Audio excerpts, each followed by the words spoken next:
Assalamualaikum warahmatullahi wabarakatuh. Salam sejahtera untuk kita semua. Jumpa lagi pada mata kuliah statistika. Kali ini masuk ke pertemuan keempat.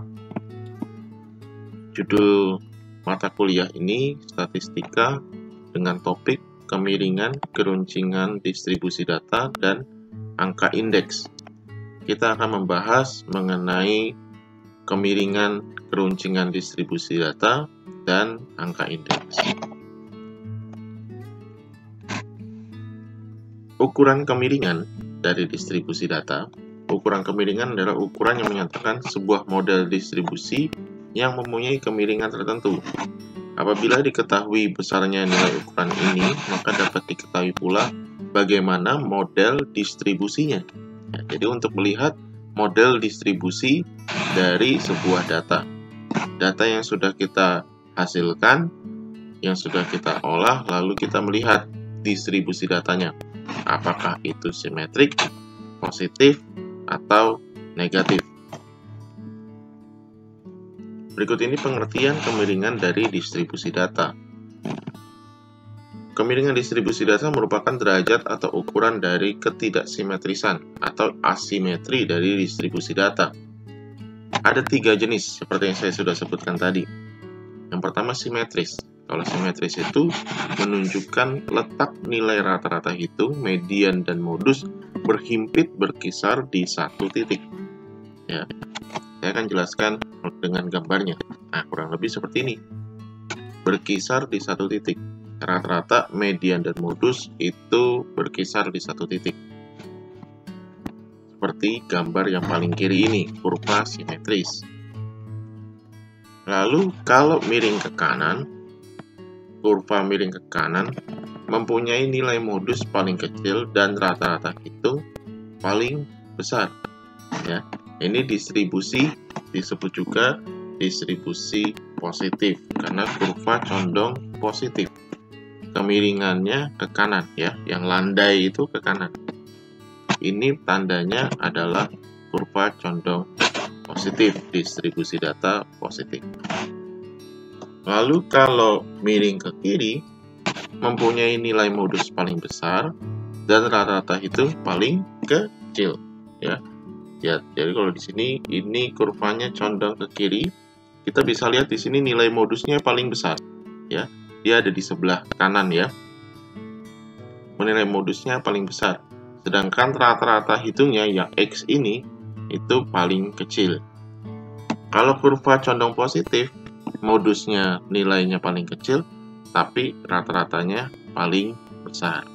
Ya, kita akan coba melihat bagaimana cara perhitungannya.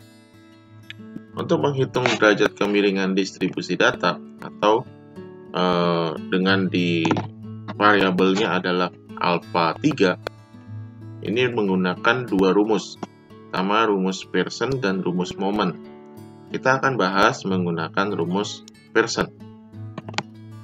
Alpha sama dengan 1/S kali X bar minus modus. Ya, S ini adalah simpangan baku, X bar itu adalah rata-rata, dan mod itu adalah modus. Atau alpha sama dengan 3/S kali X bar dikurangi median. Ya, 3 dibagi simpangan baku dikali X bar dikurangi dari rata-rata kurang median. Ya, ini untuk menghitung derajat kemiringan distribusi data menggunakan rumus Pearson. Kalau rumus Moment seperti di bawah ini, ya, ini untuk data tidak berkelompok, alpha 3 sama dengan 1/n S pangkat 3 dikali sigma xi minus x pangkat 3. Kalau datanya berkelompok, alpha 3 sama dengan 1/n S pangkat 3 dikali sigma fi kali mi minus x bar pangkat 3. Ya. Ini ada keterangannya di sini, saudara bisa baca sendiri. Kalau alfanya sama dengan 0, berarti distribusi data bersifat simetris, seperti yang saya sudah jelaskan tadi di atas. Kurvanya berhimpit pada satu titik. Kalau alfa kurang dari 0, distribusi data miring ke kiri, artinya itu negatif, ya, miring ke kiri. Kalau alfa lebih daripada 0, distribusi data miring ke kanan atau positif. Kita lihat contohnya seperti berikut ini. Ini menggunakan rumus Pearson dengan rumus yang pertama ini ya. Alfa sama dengan 1/S kali rata-rata minus modus. Ya. Terangannya di sini ada. Contoh 1.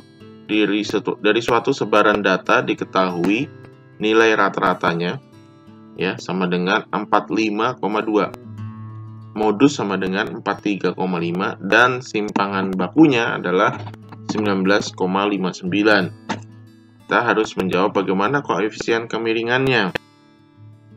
Masukkan saja ke dalam rumus 45,2 dikurangi 43,5 dibagi 19,59. Ditemukan hasilnya adalah 0,08. Hasil kemiringan koefisien ini positif ya, berarti sebaran datanya miring ke kanan seperti tampak pada gambar di bawah ini. Jadi gambarnya adalah positif, kurva condong positif. Artinya distribusi datanya bersifat positif ya, nilai modusnya kecil sedangkan rata-ratanya lebih besar. Ini sudah ketahuan dari lihat ininya ya. Dari lihat soalnya ini modusnya rata-ratanya 45,2 dengan modus 43,5, kita sudah tahu bahwa ini pasti positif. Ya. Lalu ini tadi rumus Pearson yang pertama ya, menggunakan modus. Kalau menggunakan median bagaimana Pak? Nah, ini rumus koefisien kemiringan dengan menggunakan median. Ya. Caranya adalah 3 dikali X bar dikurangi median dibagi S ya. 3 dikali rata-rata kurang median dibagi simpangan baku. Kita bisa melihat di sini ini menggunakan data berkelompok ya. Diketahui data nilai tugas akhir statistika 40 mahasiswa Universitas Sriwijaya seperti berikut ini. Nilainya dari 60 sampai 62, frekuensinya 5 dan seterusnya. Paling tinggi itu 72 sampai 74. Ada 15 ya, lumayan nih. Banyak juga 72 sampai 74, nilai 15 orang, berarti banyak yang paham. Nah, sekarang kita hitung, cari dulu X barnya, cari dulu mediannya, cari dulu simpangan bakunya. Ya, cari dulu simpangan bakunya. Nah, kita lihat dulu, ini dari tabel ini seperti tabel yang kita kerjakan kemarin ya. Kita mencari rumus X dulu, X bar rata-rata. Rumusnya adalah sigma F kali XI dibagi sigma F. Ini sudah ada, sigma F XI-nya ada 2755 dibagi jumlah datanya atau sigma F dibagi 40. 2755 bagi 40 sama dengan 68,875. Setelah itu kita cari mediannya. Setelah ketemu rata-rata, cari median. Sama seperti kemarin ya. Saya sudah ajarkan, jadi saya tidak perlu mengulang lagi. Saudara bisa lihat video pembelajaran kemarin kalau belum paham tentang mencari median. Kita cari di sini titik bawah kelasnya, tepi bawah kelasnya adalah 68,5. 68,5 ya. Berarti dia ada di kelas 69 sampai 71 ini ya. 68,5 ditambah 3 dikali P-nya 3 dia dikali setengah kali 40. 40 jumlah N-nya dikurangi 14 dibagi 11. P ini kan interval kelas ya. 69, 70, 71 itu ada 3. Jadi ini 3 ya. P itu bisa ditandakan dengan C, kalau kemarin kan C ya. Ini pakai P juga sama aja. Ketemu hasilnya adalah 70,15. Jadi medianya 70,15. Lalu kita mencari rata-rata sudah min-nya sudah dapat, mediannya sudah dapat. Sekarang tinggal cari simpangan bakunya S. Karena kita sudah pelajari juga S kuadrat ya sama dengan sigma F dikali XI minus X kuadrat dibagi N ya. Ini sudah dihitung ya. Sigma F XI minus X kuadratnya itu sudah ketemu. Hasilnya adalah 722,5. Ini tabel paling akhir nih ya. Tabel paling kanan itu sebenarnya ada F di situ. Nah, ini 72,55 dibagi dengan jumlah datanya 40. ketemu 18,06. Tapi ingat, ini masih S kuadrat. Untuk mencari simpangan bakunya berarti di akar. Akar dari 18,06 ketemu adalah 4,25. Ya. Jadi minnya sudah ketemu, median ketemu, S ketemu, tinggal masukkan ke dalam rumus. 3 dikali X bar dikurangi median dibagi S, ya. 3 dikali 68,875 dikurangi 70,15. Nah, kita bisa lihat langsung di sini ya. Ini minnya 68,875. Mediannya 70,15. Median lebih besar daripada rata-rata hitungnya. Ini sudah pasti negatif ini. Ya. Kalau kita lihat dari penjelasan di awal, ini sudah pasti negatif. Ternyata benar, begitu dihitung, hasilnya adalah minus 0,9. Koefisien kemiringannya negatif, maka kurva condong ke kiri. Nah, untuk ukuran kemiringan ini hanya kita melihat sebaran distribusi datanya. Apakah distribusi data yang sudah kita hasilkan itu simetris, apakah positif atau negatif. Simetris, positif, dan negatif memiliki arti yang berbeda-beda. Jika positif berarti rata-rata memiliki nilai yang baik. Misalkan kita menghitung tentang nilai tugas mahasiswa. Kalau kurva condong positif, berarti rata-rata pada paham. Kalau kurva condong negatif, berarti banyak yang tidak paham karena nilai rata-ratanya kecil, ya. Banyak yang tidak paham. Ini yang untuk melihat kemiringan distribusi data itu untuk melihat pengambilan keputusan yang tepat bagi data-data yang sudah dihasilkan. Ya, jadi ini memberikan informasi bagi pengambil keputusan. Misalkan tadi ya, kalau nilainya pada bagus, kurva condong positif, berarti dosen menjelaskan dengan baik. Artinya, ditingkatkan terus, dipelihara terus bagaimana cara mengajar dosen tersebut. Tapi kalau kurva condong negatif, berarti dosen tidak mengajar dengan baik karena rata-rata pada tidak paham. Kalau begitu, lebih ditingkatkan lagi kualitas mengajarnya. Nah, itu kan bisa jadi sebuah pengambilan keputusan untuk informasi dari data yang sudah kita olah. Nah, lalu ada juga rumus Boyle. Kalau rumus Boyle ini menggunakan kuartil ya, kuartil 1, 2, dan 3. Ini rumusnya seperti yang sudah ada di layar saudara ini.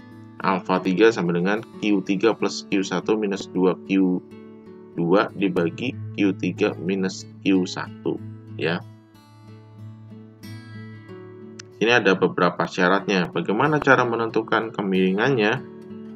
Jika Q3 minus Q2 sama dengan Q3 plus Q1 minus 2Q2 sama dengan 0, maka alfa sama dengan 0 dan distribusinya adalah simetri, ya, simetri. Kalau Q1 sama dengan Q2, maka nilai alfa sama dengan 1. Distribusinya miring ke kanan, positif. Kalau Q2 sama dengan Q3, maka alfanya sama dengan minus 1. Distribusinya miring ke kiri. Mungkin kalau saudara baca ini agak bingung. Jadi kita langsung saja ke penjelasannya. Nah, ini tadi sudah saya bahas ya. Ini menurut Pearson ada 3 kriteria. Jika kurang dari 0, distribusi negatif, sama dengan 0, simetrik, lebih dari 0, positif, sama seperti tadi ya. Contoh misalkan, berat badan bayi dicatat dalam kilogram ini, yang baru lahir di rumah sakit bersalin Bunda, dan dapat dilihat dalam tabel di samping ya. Kita lihat nih ya. Berat 2,5 sampai 2,6 itu ada 2 bayi dan seterusnya dengan jumlah total ada 28 bayi yang lahir di RS bersalin Bunda ya. Lalu kita melihat di sini frekuensi kumulatifnya, tinggal ditambahkan frekuensi kumulatif ya, 5, 2, 5, 10, 17, 23, 28, langsung ditentukan saja Q1, Q2, Q3 nya. kemarin sudah kita pelajari. Bagaimana cara menentukan Q1, Q2, dan Q3.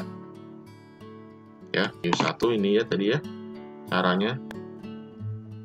Penjelasannya Q2 itu kita ketemu ya, Q1 ini 2,93. Ini saya ringkas saja supaya video ini tidak terlalu panjang. Nanti saudara bisa pelajari sendiri, materi ini akan saya berikan nanti ya. Q2 itu 3,16 ya. Q2 3,16, Q3 3,38. Ya, kita ketemu Q1, Q2, Q3 nih. Ya.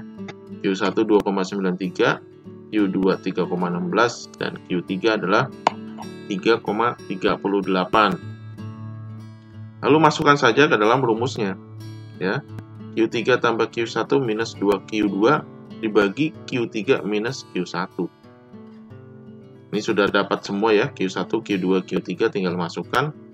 3,38 tambah 2,93 dikurangi 2 kali Q2. 3 kali 3,16 dikurangi 2 kali 3,16 dibagi 3,38 dikurangi 2,93, ketemu hasilnya adalah minus 0,022. Artinya apa? Artinya distribusi data itu negatif ya. Berarti kurvanya miring ke kiri. Nah, itu saja. Ini dengan menggunakan kuartil. Itu tadi kita sudah membahas tentang kemiringan, lalu kita bahas tentang keruncingan. Kalau di keruncingan data ini ada leptokurtis, mesokurtis, dan platykurtis. Ya. Jadi kalau tadi kemiringan itu simetris, positif, negatif. Tapi kalau di keruncingan ada leptokurtis, mesokurtis, dan platykurtis. Kalau lepto itu distribusi data yang puncaknya relatif tinggi. Ya, paling tinggi lepto. Kalau meso ini yang simetris, seperti yang simetris tadi, normal-normal saja. Biasa-biasa aja, normal, distribusi data yang puncaknya normal. Tapi kalau platykurtis, ini distribusi data yang puncaknya terlalu rendah dan terlalu mendatar. Oh iya, sebelum saya masuk ke dalam leptokurtis, mesokurtis, platykurtis, kita perlu mengerti dulu apa sih yang dimaksud dengan keruncingan ini. Keruncingan data merupakan derajat atau ukuran tinggi rendahnya puncak suatu distribusi data terhadap distribusi normal datanya. Jadi kita membandingkan ukuran tinggi rendah puncak distribusi data terhadap distribusi normalnya. Keruncingan distribusi data ini disebut juga dengan kurtosis. Nah, ini di Excel juga ada ya. Kalau pakai Excel lebih mudah cara menghitungnya, cuma tinggal klik-klik sudah selesai. Ya, ini kita bisa lihat di sini. Kalau leptokurtis ini paling tinggi. Modus, median, dan distribusi datanya sama. Kalau meso ini normal ya. Modusnya paling rendah, median sedang, rata-ratanya paling tinggi. Kalau leptokurtis, mediannya paling rendah, modusnya paling tinggi, modusnya di tengah, rata-rata juga paling tinggi. Ya, median paling rendah tapi. Ya, derajat keruncingan lebih mudah dihitung dengan menggunakan cara transformasi seperti ini. Kalau alfa 4 lebih dari 3, maka leptokurtis. Kalau alfa 4 sama dengan 3, mesokurtis. Alfa 4 kurang dari 3, platykurtis. Ya. Kalau simetris ini min, median, dan modus ini sama. Min, median, modusnya sama simetris. Itu berarti normal ya. Alfa 4 sama dengan 3. Bagaimana cara menghitungnya? Nah, ada rumus berikut ini. Alfa 4 sama dengan NS pangkat 4 sigma kali sigma XI minus X pangkat 4. Ya, ini saudara bisa baca sendiri. Ini sama seperti rumus tadi ini ya. Rumus momen. Sama seperti rumus momen. Kalau alfa sama dengan 3, mesokurtis. Alfa lebih dari 3, leptokurtis. Alfa kurang dari 3, platykurtis. Kita coba lihat di sini. Dengan data yang tadi ya, data nilai mahasiswa. Kalau saudara mau lihat, ini bisa jadikan acuan untuk kita menjawab ini ya. Sigma FIX MIX pangkat 4. Ini tinggal dimasukkan aja. Kalau saudara mau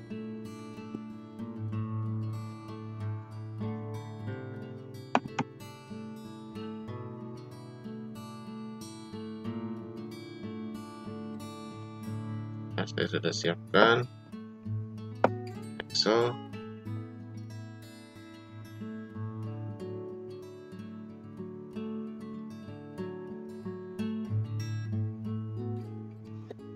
Kalau kita lihat tadi FXI minus X-nya sudah ada data di situ 300,1 42,62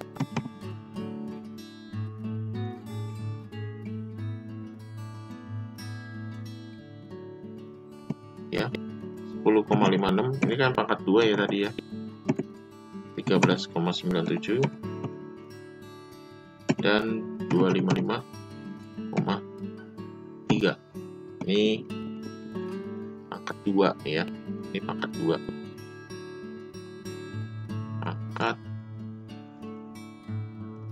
2 ya.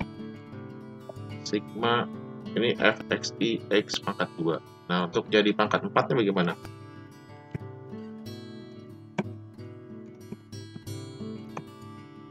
Kita carikan pangkat 4-nya ya.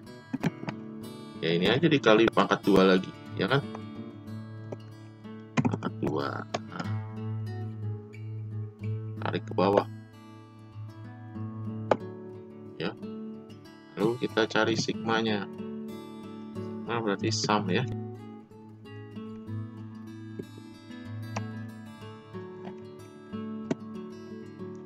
Ketemu 175.885,2 ya. Kita tadi lihat rumusnya. Rumusnya itu 1/ns pangkat 4 kali untuk data tidak berkelompok, untuk data berkelompok pangkat 4 kali sigma FM pangkat 4 ya. Nah, sekarang kita cari S pangkat 4-nya dulu. 1/ns pangkat 4. Dan ini sudah ketemu. Sekarang S pangkat 4. S pangkat 4 tadi kita sudah ketemu. S pangkat 2-nya itu 18,6. Ya, saya hapus. S pangkat 2-nya. S pangkat 2 itu 18,06 ya. Nah, kita cari S pangkat 4. Sama dengan ini di pangkat 4 aja ya. Di pangkat 2. Karena ini udah pangkat 2, di pangkat 2 lagi. Jadi pangkat 4.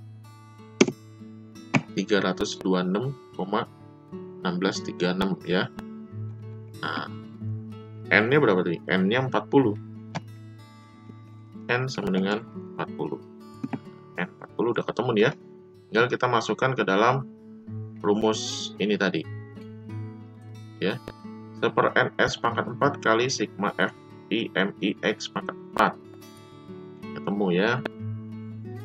Ini berarti alfanya. Alfa sama dengan ini ya. Sigma F X I minus X pangkat 4.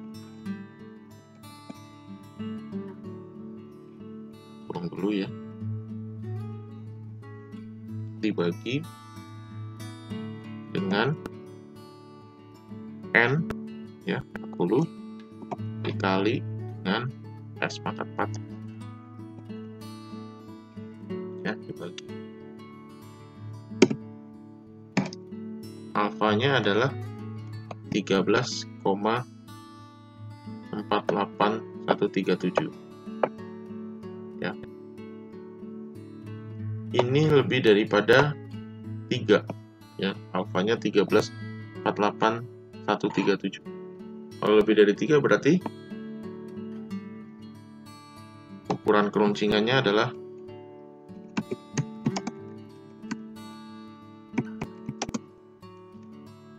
alfa lebih dari 3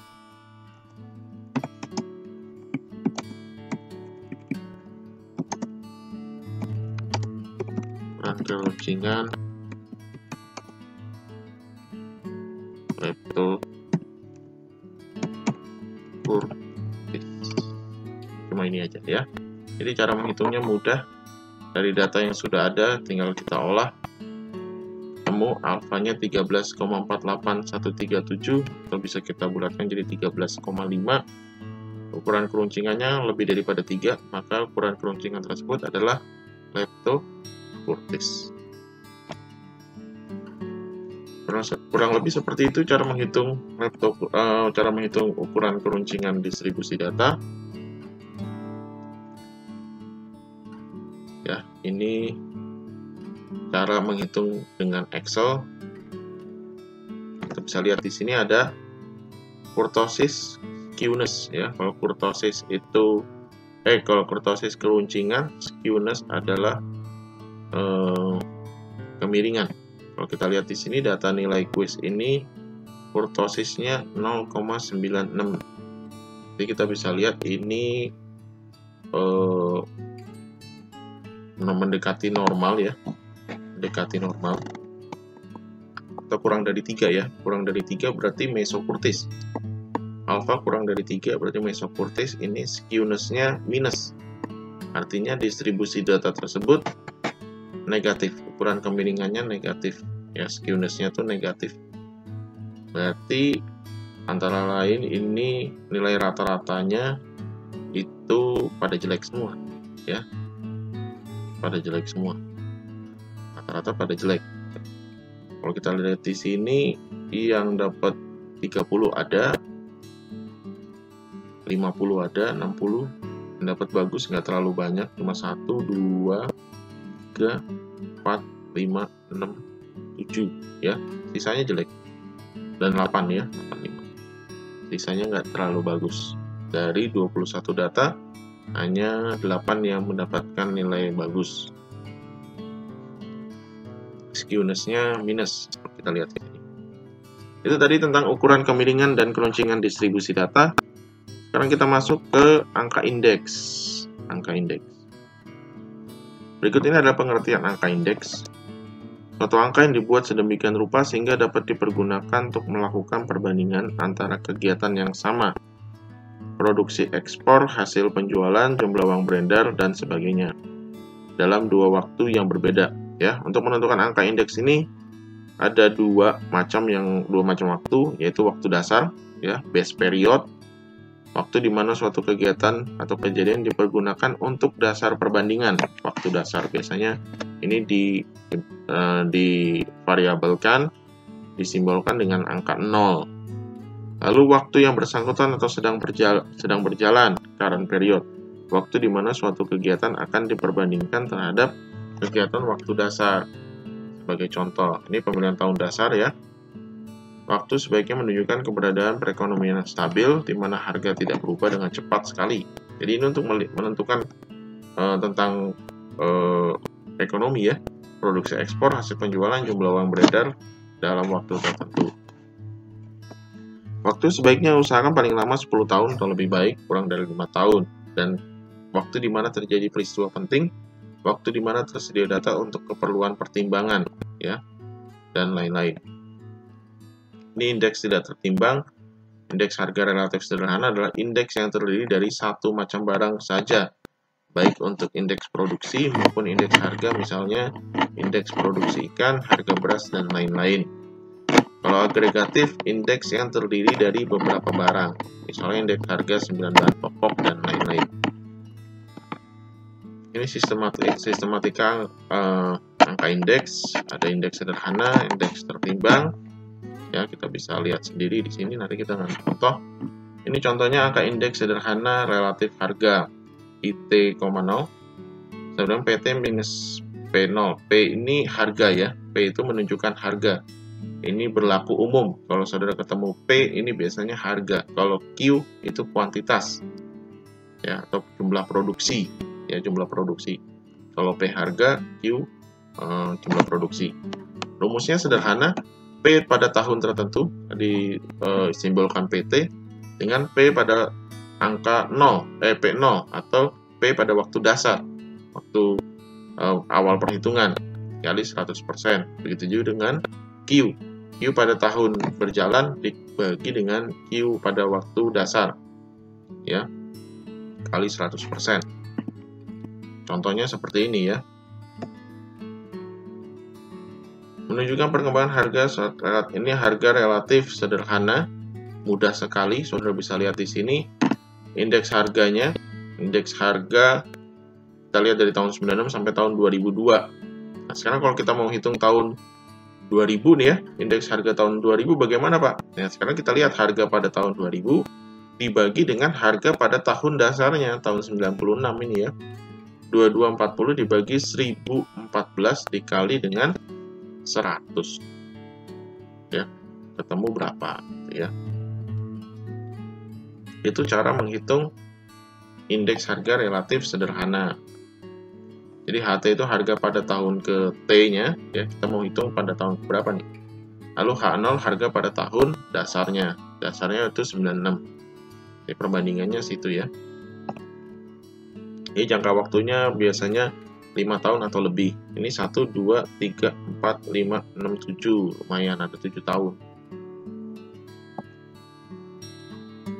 Kalau kuantitas atau produksi itu juga sama, menunjukkan perkembangan kuantitas barang dan jasa dibandingkan tahun atau periode dasarnya.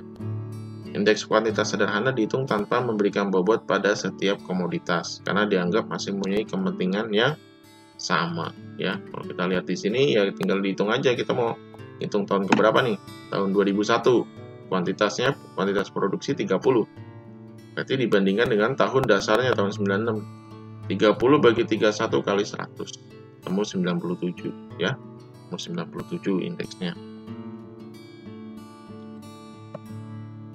Kalau agregatif berarti kalau agregat itu berarti dijumlahkan, jumlah pada tahun tersebut dibagi dengan jumlah pada tahun dasarnya. Begitu juga dengan harga pada tahun berjalan dibagi dengan harga pada tahun dasarnya, ya. Ini menunjukkan perbandingan antara jumlah harga kelompok barang dan jasa pada periode tertentu dengan periode dasarnya. Ya, kalau kita lihat di sini jumlah harga kelompok barang dan jasa periode ke T, ya, sigma HT itu, ya, dibagi sigma HO, jumlah harga kelompok barang dan jasa periode dasar. Kita lihat di sini, ini ada jenis-jenis tanaman, ya, jenis-jenis hasil bumi, jagung, kedelai, kacang hijau, kacang tanah, ketela pohon, ketela rambat, kentang, beras, ya. Kita lihat pada tahun 97 itu jumlahnya adalah 7.197. Sedangkan pada tahun 98 mengalami kenaikan sebesar 7.401. Kita ingin menghitung berapa indeks harga agregat sederhananya. Caranya adalah jumlah pada tahun berjalan dibagi jumlah tahun dasar. Berarti kita lihat jumlah tahun 98 itu 7.401 dibagi dengan jumlah pada tahun dasarnya tahun 97. 7.401 dibagi 7.197 kali 100.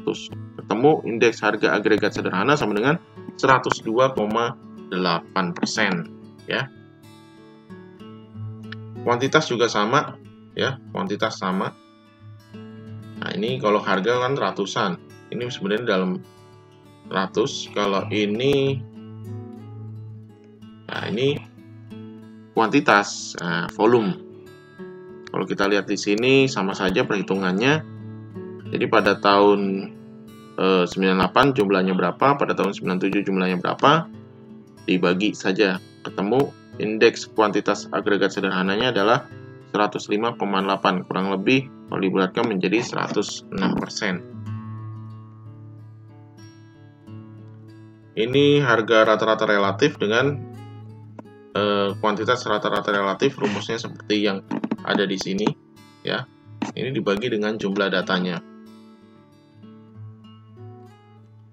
Saudara bisa baca sendiri, lalu saudara bisa kita coba ya, yang ini ya. Saudara bisa coba-coba sendiri nih, ya. Ini ada contoh soal. Ini untuk jadi latihan soal saudara. Coba saudara hitung ini menggunakan angka indeks sederhana harga rata-rata relatif, ya. Dan angka indeks sederhana kuantitas rata-rata relatif. Saudara coba hitung ya dari data ini.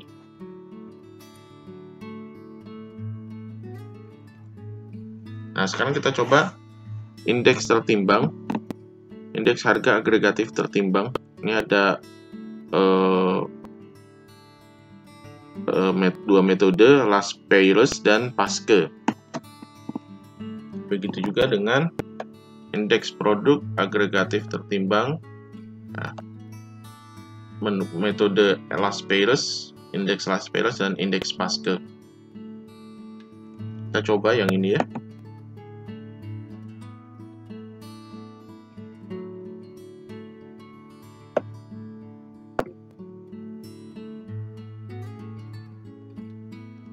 Ya. Sekarang kita mau melihat indeks harga tertimbang menggunakan Las-Peyres. Ini saya sudah ada datanya. Ya, ini harga per unit atau P, ini produksi atau Q. Pada tahun 93, 94, 95. Produksi juga sama, 93, 94, 95. Sekarang kita mau menghitung. Misalkan saya mau menghitung indeks Las-Peyres untuk periode tahun 95 untuk harga ya. Rumusnya ada di situ, L sigma PT Q PT kali Q0 dibagi sigma P0 kali Q0 kali 100%. Kita cari dulu PT Q0 nya. Kalau kita melihat dari ini P95, kalau kita mau cari tahun 95, P95 dikali dengan Q0. Q0-nya adalah Q93. Lalu dibagi P0 kali Q0. P93 dikali dengan Q93. Ya. Kita coba cari. Ini dikalikan dengan Q yang 93. Ya, sederhana. Kalau pakai Excel gampang. Kali dengan 93.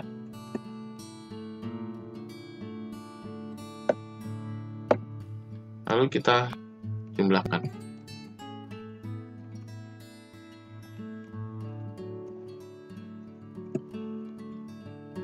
$12.700, 1.140. Itu kita tahu jumlahnya, masukkan ke dalam metode ini, ke dalam rumus ini. Las-Peyres berarti ini sigma PTQ0 dibagi dengan sigma harga dasar dikali Q waktu dasar dikali 100 ya, kali 100%.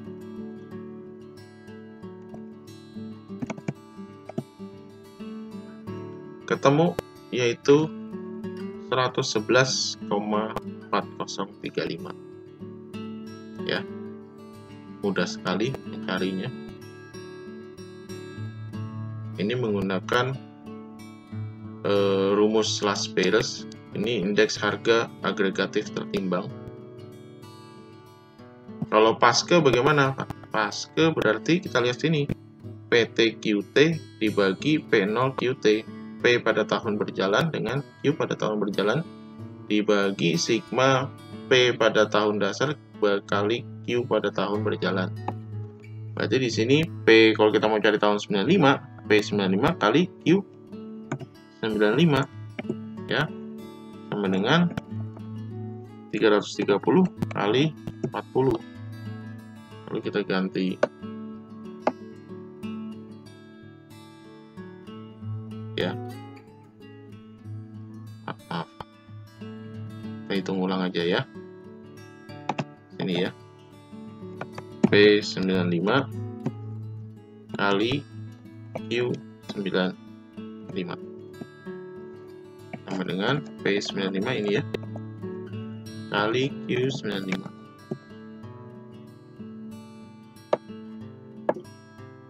Lalu sigma P0 QT ya, berarti P93 kali Q95. P93 nya adalah 300 kali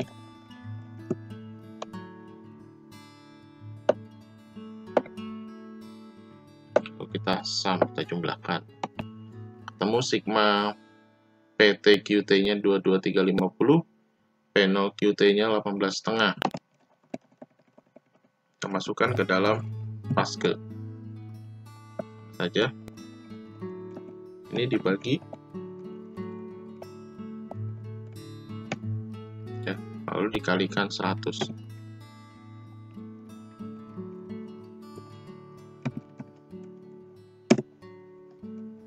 Ketemu 120,818, 120%. Nah, itu menghitung indeks tertimbang menggunakan indeks Last Pairs dan indeks Pascal. Ini untuk indeks harga agregatif tertimbang. Kalau ini indeks produksi agregatif tertimbang. Saudara bisa coba sendiri di rumah, caranya seperti yang saya sudah jelaskan tadi. Lalu ini variasi dari indeks harga tertimbang. Variasi ya. Indeks Fisker, rumusnya I sama dengan akar L kali P. Indeks Drobis ya, setengah kali L plus P. Ya, saudara bisa coba, ini kurang lebih contohnya L sama dengan 106%, P 108%, berarti indeks Fishernya I sama dengan akar dari L kali P, ketemu 106,99%. Lalu dari soal 23 itu kita cari indeks Drobisnya, setengah kali L plus P, ketemu 107%. Saudara bisa telaah dan coba sendiri di rumah. Nah, sekian dari materi ini. Saudara bisa mengerjakan soal tugas, lalu dikumpulkan hari ini juga. Terima kasih atas atensi saudara. Sampai berjumpa lagi pada video pembelajaran berikutnya.